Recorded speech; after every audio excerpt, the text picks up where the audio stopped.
ராமதாஸ் சேனல்ல காரஞ்சாரமாக கனவா மீன் தொக்கு வைக்க போகிறோம். இஞ்சி பூடி பேஸ்ட்டு, கடுகு, கருவேப்பிலை, நசுக்கின சின்ன வெங்காயம் பொடி பண்ண, கொத்தமல்லி, வெள்ளை வெங்காயம் பொடி பண்ணி வச்சுருக்கேன், தக்காளி பொடி பண்ணது. அவங்க காஞ்சிட்டு எண்ணெய் போட்டுக்குவேன். கடலை எண்ணெய், கடுகலப்பு 1 ஸ்பூனு, கடுகு போட்டுட்டு கறி போட்டு வெங்காயம், வெங்காயம் வெள்ளை வெங்காயம் வதக்கிட்டு தக்காளி போட்டுருவோம். வெங்காயம் தக்காளி வதக்கிட்டு இஞ்சி பூண்டு பேஸ்ட்டு 2 ஸ்பூனு வந்து வெங்காயம் தக்காளிலாம் நல்லா வதக்கிட்டு இப்போ கனவா மீனை போட்டுக்குவோம்.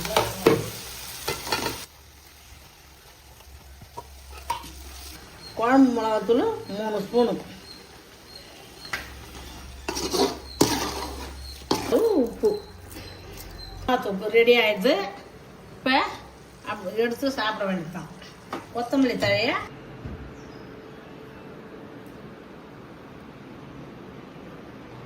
நல்லா இருக்குது.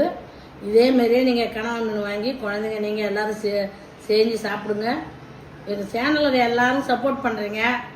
அதுமாரி பார்க்குறவங்க நல்லா பார்த்து சப்போர்ட் பண்ணுறீங்க. இல்லை சப்ஸ்கிரைப் பண்ணுங்கள் எங்கள் சேனலுக்கு.